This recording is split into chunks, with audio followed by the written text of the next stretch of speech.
What happened was...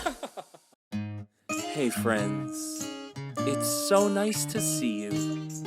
It's today, the time is now. You are here and the weather is outside your window. Today's guest is a television writer, actor, and comedian. Please welcome Kristofer Thomas to the show. Well, Kristofer Thomas, hello. Hello, Zachary. How are you? I'm okay. How are you? I'm good. Great weather, great sunshine. A beautiful spring day after a deluge of rain.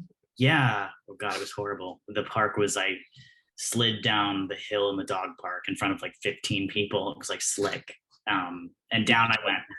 Did you have like a good one-liner zinger when you stood up? I didn't. I was like, ha, ha, ha, and then I scampered away. Oh, well, that works too. Yeah, I just was like, I'm just gonna, some things you can't salvage. So that is sage advice. Yes, yeah, cut your losses. It's all part of the metaphor I'm going for here. Definitely. Absolutely. Well, I asked if you had a zinging one-liner, of course, because you are an actor, a comedian, and a writer. And most recently writing comedy for television. Am I correct? Yes. Yeah. I just was in my first big boy writer's room, which was, I guess it's an adult writer's room. I don't know, what that was, but it was in my first writer's room, which was very exciting. And yeah, that was sort of the start of. I'm so sorry. The dog is now. Let me see. No, he's now growling at me. Yeah. Part of this. This is Wilbur. Yeah. Hey, Wilbur. Yeah, he's a good boy, but he has some thoughts in the room as well, maybe because it was remote. Yeah, and so I did it right here, and every day I would be my very first day of work. Actually, he was whining the whole time, and so it was we've been through. He's in the writers' room too. He's been through a lot together. Sure. But yes, I was in the room, and that was how I kind of got representation and started. That's what kicked it off. Yeah. Yeah. Well, I know the dog companion life very well. You've met my dog Artie, and yes, adorable. Yeah. But Wilbur seems to always have his tongue out, which is just perfect. He does. He was the runt of his litter, and so he's a little. He's grown into he's no longer a runt, but he's still a little. I think the tongue is sort of a remnant of his smaller, his humble beginnings. Yeah. He's living a good life. Yes, yeah, he's spoiled rotten. He's spoiled. That's the way it should be. So I know a lot of your story, but for those watching, how did you get into acting, and then how did that spin into comedy? Yeah. So okay, I think like many of us, I was like a community theater kid. I just my parents were like, we need to give him something to do, and I always was in every production that community theater. I lived there for years. Yeah. And loved it, and knew I wanted to do. I knew from a very young age. I was like, this is my thing. And then I came to New York for college, and I majored in theater, and I started exploring film a little more. It's hard to do that, when you have no money and you're a college student and you don't know anyone or anything. And people always say, like, I remember feeling frustrated, like watching those like interviews on YouTube, huge celebrities talking about how they started. They're always like, I just went out and hit the pavement and found, and I was like, what do I do? What do I do though? So I took, I felt very lost for a bit, and started taking acting classes at night, film acting classes. I'm really getting a little, this is very in-depth, so please go in. Yeah. Okay. I should fast forward a bit. Yeah. Okay. This is a safe place to just Yeah. I will get lost. I will get lost. Yes. Well, I have to interject because you told me you were going to these night acting classes while waiting tables, right? Like you're like Yes. in a restaurant and then you're like, gotta go to my acting class, my late night acting class. And I was like, how cool is that? And Thank you. you know, you must have found some like-minded community in this class of people that were like so driven to act that they had to meet late at night. I just love that. Yeah, thank you. Yeah, it felt a little, it sounds a little kind of sexy now to be like, I had this little Many things do. right. I'm like, I can definitely romanticize it if myself if I try hard enough, if I like kind of Sure. I'm like, oh, remember when I was serving beer to drunk tourists in Midtown and then, schlepping over to the Union Square they went to Strasbourg where they have stuff all evening. Yeah. Remember that, and then I'm like, yeah, it sometimes was really hard, but I'm sure. Yeah. I mean, I'm so glad I did all of that, and then yeah. So I was like, oh my god, I'm gonna be an actor. I have to, and then I started doing stand up, also at night. I was nighttime. Yeah. So I started doing stand up, and which is like one of the most terrifying things there is to do. Am I right? Or like, were you just like, yeah. oh, this is easy? Yeah, it's funny, like stage fright. I feel like anybody who's ever performed in anything knows stage. I feel like I experienced less of that than maybe some, like the excitement always helped mitigate a little bit. Yeah. And that was not the case with stand up. I almost, stand up is an amazing laxative. Like, let me tell you, I mean, I was just, it didn't really get much less terrifying as I kept doing it, Yeah. But yes, I did that more and more, and that was how I really actually started to meet people, because I noted, I was like, I think everyone in New York wants to be an actor and is doing acting stuff, and I was like, it's definitely a smaller population doing stand up because it's so insane.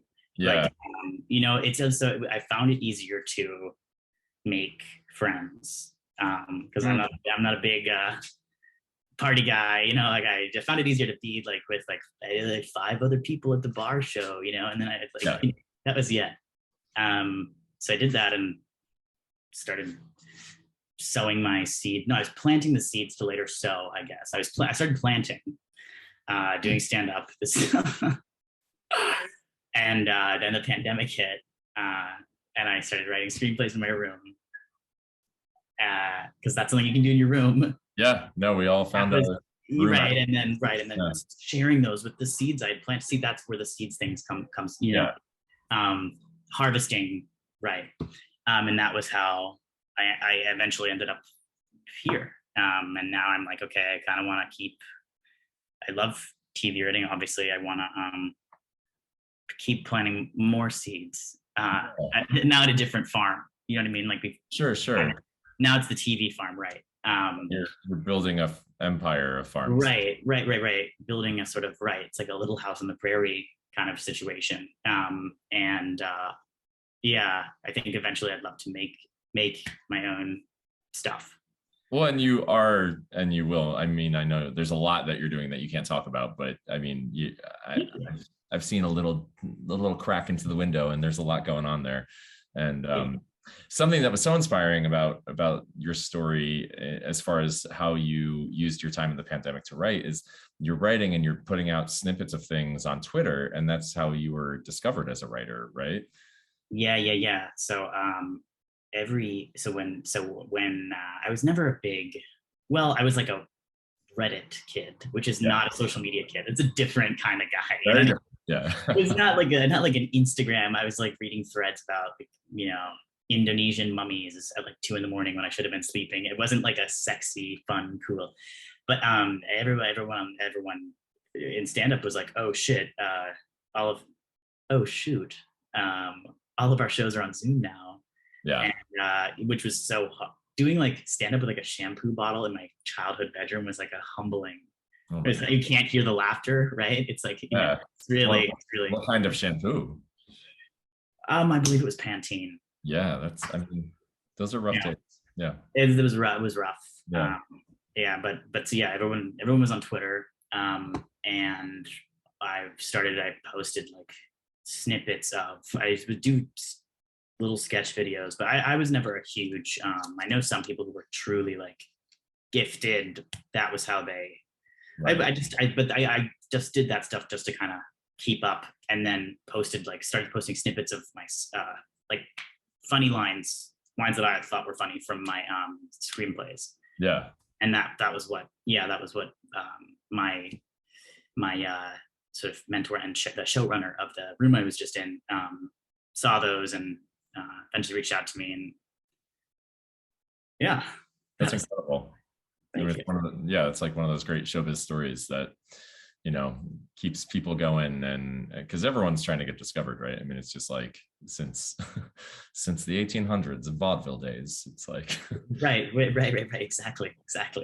Yeah. Here you are tweeting in a pandemic, and you know, that's where you find a break, which is really inspiring. And of course, like TV and film never really stopped. It stopped briefly early, but it kind of just kept going and figured it out. Yeah, it's production. It's also interesting because I learned this firsthand. You know this.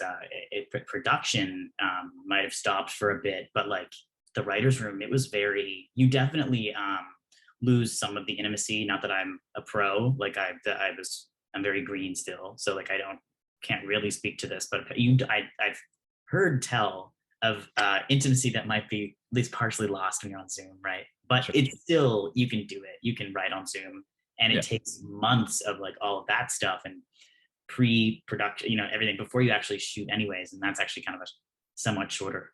So, it actually, I feel like a lot of the time that you spend on set as people know, is like the shortest part of the process, Yeah, even though it's still long. Yeah. So most stuff could. Yeah. Well, of course, and if things were in person during that time, you might have been swept off to LA like immediately. Like who knows? Yeah. I'm trying to figure. Yeah. Now I'm in that boat where I'm not worried in a bad way, because that would be exciting. But I'm half hoping that the next room I am in is remote again, or in New York, just because it'd be nice to have a little bit more time to prepare. I have to learn how to drive. Right. And there are a couple tasks that I got to take care of. Yeah. Now, so these writers' room, it's like a small handful of geniuses sitting around a table, like making each other laugh. Like, is this what is happening? I would definitely not describe myself as a genius, but I do think that yes, I do think I don't know if I felt very like lucky to be around my co-workers and like was learning still, and so I just felt like a kid in a candy shop a little bit. And was watching. I learned a lot, and yes, that's how it works.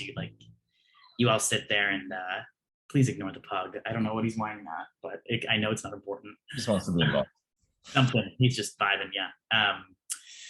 You sit around and you come up with the storyline basically, and draft it out, write it all out, beat sheet it up, and then people divvy up and write scripts. Right. Wow. Yeah, it's amazing to me because I genre hop a little, and it's like each world has its own lingo and vocabulary and everything. But just talking to you about writer's room, it's like I thought I knew TV language, and it's like you say things, and I'm like, oh yeah, you speak slightly different language on the other side of that table, don't you? Yeah. It's fascinating. Yeah, I know. I'm just like, that was my first, first real job that cause stand-up, it's not like I was a famous stand-up, you can't pay the bills with that. So this was my first real thing. So I feel so like I just got the hang of this lingo, and then even as you said, genre, like drama versus comedy. Oh yeah. It's totally yeah. And like pacing and style, and all of that, and the personalities of the writers. Yeah. Right, absolutely. And of course, in like TV film acting classes, like that's one of the first things, that's spoken about is like style and pace of a show when you're auditioning. Yeah. Yeah. I You're remember. behind the scenes, like creating that with a team. It's very cool. Yeah. Yeah. It's Yeah. it was is very cool. Yeah. Incredibly cool. Okay, so being an expert, and I've labeled you a genius. What are the best TV shows of all time? Ooh. All right. Okay. This is in no particular order. Uh-huh. I can't begin to do that. That would take me a long time. No pressure. Yeah. Okay. Shows I love. Brian Fuller's Hannibal, which had a 3-season run on NBC. It was like one of those shows that had this deeply passionate cult following that I think single-handedly plowed it through at least the third season, probably the second as well. There was this show way back, forget the network, Firefly. I don't know if it's ringing a bell. That had like a similarly that has a famously like passionate fan base that it was one of those shows that just had this. Yeah, I saw it. It was great. Yes. Yeah. So exactly. So see, plenty of people have it, and I'm like, yeah, no, you and I might be the only ones that have seen it. So. Right. And I'm like, you and I are, right. I love that. I thought it was beautiful and well written. It has, I had not seen TV like that before. And I'm a big Mads Mikkelsen fan. And I thought, I don't know how some of the stuff on there, it's a very, for people who don't know, I mean, it's Hannibal Lecter. Yeah. So it's like, it's heavy. Yeah. But anyways, that's one. I think there's this show on Hulu. I don't think it's renewed again, but it's called Pen 15. Yes. Yeah, like how you spell a genital organ on a calculator, because it's like follows 2 middle school kids, right, played by adults. Right. Which is like one of those premises where it sounds crazy, and then you're watching, and it instantly just makes everything so funny. And I think it's I haven't seen comedy done like that a lot. Wilbur. Well, he wants to say his favorite shows. Right. He wants to. And yes, I love that. I thought it was genius. Others just listen. Arrested Development, Sure. Breaking Bad, of course. Yes. Yeah. The Office, obviously. Of course. Of course, I watched a ton. Of course. Law and Order SVU, especially in its glory days, I just, it's a bedrock of like drama TV. You can't, Law and Order in general, like, you just it's Law and Order. Yep.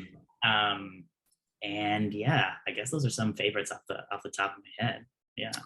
We share an affinity for the animated show BoJack Horseman. Oh yes, I thought that I had mentioned that right up top. I meant to. That you're the only other person I've met who is like, oh, I want to be BoJack. I want that life. And I was like, me too. And my friends tell me that's alarming. And no. I always say I relate to him a lot when I watch it, and my friends are like, that's bad. And I'm like, probably, yeah. But I mean, of course, there are a few things I'd probably do differently. Sure. Yeah. Than the old guy. But I love BoJack. I think he is one of the best written characters on TV ever. Beautiful show. Yeah. Beautiful. It's perfect. Yeah. There's this monologue that I did at auditions. Give it to us. Oh God, I wanted to put you on the spot. Yeah. It's that's a different episode. Yeah. Next time. I'm joking. I would never. I had to, because whenever you're like, oh, I'm a singer, they're like, oh, sing for us. Yeah. I was like, how many times do you get asked to just like burst into song? Yeah. I bet. Yeah, all the time. And then if you say no, it's half the time they're like, but God gave you this gift, you have to share. Yeah. It's like, well, not with you. Yeah. No, absolutely. Playing me. Yeah. It's so funny how people, as people with stand up too, they'll be like, tell us a joke. Joke. Yeah. Well, now I don't want to. Yeah. Yeah. Um, Anyway, I interrupted. You did a monologue Oh. for BoJack Horseman for auditions. Carry on. oh, please. Yeah, no, I'm just babbling along. But yeah, this one where it's when BoJack crashes Diane's like book reading thing, and he's like, and it ends with "Tell me I'm good," Yeah. and then the episode cuts. And I thought it was so. I was like, this is haunting me. Yeah. And it's so good, and I did it. Yeah, for months. That's awesome. I loved it. I just loved it so much. And for those who don't know, BoJack Horseman, BoJack himself is a Hollywood actor who kind of, hit his stride and hit it big, and then has been struggling for many years to break out again. Is that a summation? Yes, I think you did a great job. Thank you so much. And all the characters in the show are primarily played by animals, which makes it and excellent. I mean, it's so good. It's so you really have to watch it. Yeah. I feel a certain way and like a special tingle when I see the opening and they're like zooming in on the Hollywood Hills and you see the house, and I'm just like, I need that life. I think I know, and to be able to, I sometimes, the only thing, sometimes I'm watching it and I'm like, what a dream to have a hit early on, be able to just like do what you want creatively. Which he's of course having some trouble getting started in. Sure.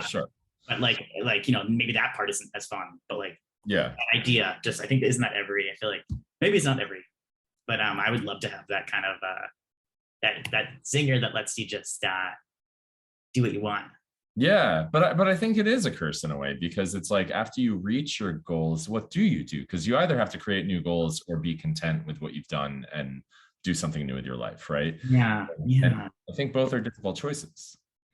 Absolutely. I know. I feel like, I don't even know how I would. Yeah, I don't think I could even predict. Well, we'll see what happens. I have to say, BoJack Horseman is actually, as I sit here and think about it, it's like very similar to that show Episodes with Matthew LeBlanc, which is, a live action, not animated, but kind of a similar thing. Like Hollywood actor had a big hit, trying to get back into it and struggling. Yeah, I'm like, someone was mentioning that show to me. I haven't seen it before. Maybe. Yeah, Is it? It's good. I should check it out. It's really good. You should see it, especially as a writer. It's just like, it's all about the writer's room. Cool. Yeah, like wait, no. This is what's his face and his wife when they head out to. Yeah. Yes. No. I saw this years ago. Yeah. It had a couple seasons. Yes. Okay. I know what you're talking about. Good show. Yeah. Well, that's my TV plug for everyone. Well, there's a couple questions I ask all my guests. Yeah. And but I'm gonna throw some silly ones at you first, just to prime you, because the serious ones are so big and everyone gets caught off guard. So okay, I can handle it. Okay, are you ready? Hit me. Okay, zodiac sign. Capricorn. Oh, favorite flavor of ice cream? Cookies and cream. Coffee or tea? Coffee. Beach or mountains? Mountains. You can have a weekend away with any 3 people who have ever lived. Who are they? Larry Moan Curly. No, I'm kidding. You can definitely have the 3 Stooges if you want. I mean, I'm like the 3 Stooges. Kind of sounds like it'd be hilarious. Great answer. Yeah. It'd be funny, right? I'm like, because I was thinking about that. I was like, well, I wouldn't want to pick randos, because then you spend the whole time getting everyone to vibe. Pick those guys. Be a blast. Yeah. Yeah, I think that's a wonderful answer. No one's ever said that. It's always like Michelle Obama, Oprah, and you know what I mean. Oh gosh, I feel like I feel like a job interview all weekend. I mean, it would be great. I would love, but yeah, it would be they're amazing people. I feel like I'd be like, what activity shall we do next? Like I'd be so wanting to seem stately, Yeah, I would just not eat because I'd be so concerned of like, oh, Right. if I use the fork, like my table etiquette, I'd be very concerned. So Absolutely. Yeah. Answer every question with a question kind of thing. yeah. And it's like you already know everything about them. So like Yeah. what you really ask, Right. Exactly. Yeah. Yeah. Okay. Three Stooges, final answer. Love it. Yeah. Okay, here's some toughies for you. You can Okay. go back in time to any moment in your life and tell your younger self in that moment one thing. What is it?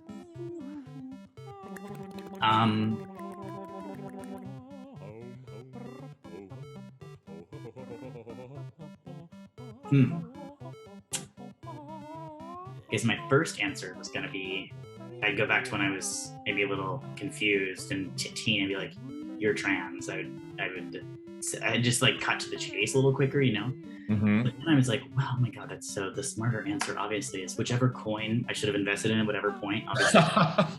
Like that's way more, I figured that out, the former out eventually, but I definitely, it's like that can come and I can pay for it really easily if I have millions from, one of the coins. That's pretty smart. Yeah. I think the first answer is amazing though. I mean, that's, yeah. But yeah, also financial success. Yeah. I'm like, oh, that would have been. Yeah. Yeah, that'd been nice. Yeah, to be in the ground floor there. Right. Well, my final question for you is, what is the meaning of life?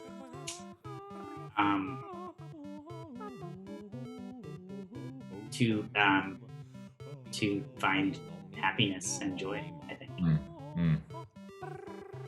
Can you say that in German also? Echtes Liebe zu finden. Yeah. Cool. Yeah, I forgot you are fluent in German, so. Yeah. Throw it in there. Well, thank you so much for coming on. And where can we learn more about you and your work? You can learn more about me. I have a website, but it's funny. It's like my manager hates it. He's like, we gotta get this taken down. It's like a joke website. Like I don't go to my website. It's silly. It doesn't make any sense. I have like a Photoshop image of myself as a bodybuilder, and like that's my website. You can find me on Twitter. It's just my name at Kristofer Thomas. Yeah. Awesome. And Instagram as well. And Instagram as well. Yeah. Oh, someone very nicely, another Kristofer Thomas, he DM'd me a couple months ago and was like, hey man, I'm gonna change my handle. Do you want to be? And I was like, this is so cool. That's so nice. Yeah. He was like, I'm getting married and I'm changing my name. And I was like, well, congrats. And don't get divorced because I'm keeping it. You know what I mean? Like, hope it works out. I'm keeping the username. No, I'm kidding. Did you get the handle? Yeah. Wow. I know, right? It's like one of those, because I never, I feel like you never get that, I've been cursed. There's so many. Yeah. That could see. Yeah. It's quite difficult. But recently, one of the Zach Jameses of the world has retired. So took down his Instagram account and you got it. I did not get it. I celebrated his, moving on. Sure. Yeah. Got it. But I have his book here somewhere. He's an author, and he sent me in the mail. And that's cool. It's very sweet. Yeah, very, very nice. Yeah. Did you guys meet just because you shared a name? And he just DM'd me because we share a name and wanted to send me his book. So that's so funny. Kristofer Thomas, that one, and then another on Twitter DM'd me once and was like, great name, love the spelling, you have a great name. And I was like, yeah, you too. He had the same name. Yeah, he was like, amazing name. No, same name. Stop. Different spelling though? No, he was just like, oh, I love that name. Exactly the same? Yeah. God. And I was like, you too. I think he's being funny, but it was funny. Yeah. I think he genuinely was being funny. I get some weird DMs. Me too. I mean, yeah. I haven't told anyone this, but I trademarked my name to avoid. Oh, cool. A new army of Zachary Jameses trying to down my kingdom. So, right. I'm like, wow, that's so cool. Yeah. Yeah, you know what's really weird is I can hear the same siren through the speakers coming from your Zoom that I can hear outside my window, which is just funny because yes, we are 2 blocks away from each other. I was gonna say, I was like, I was muting myself just so you would hear, and then I was like, actually, you can probably hear it too. It's the same one. It's very funny. Yeah. Well, thank you so much for coming on and speaking with us today, and have a wonderful day and enjoy this beautiful spring out there. Yeah, thank you so much. And bye, Wilbur.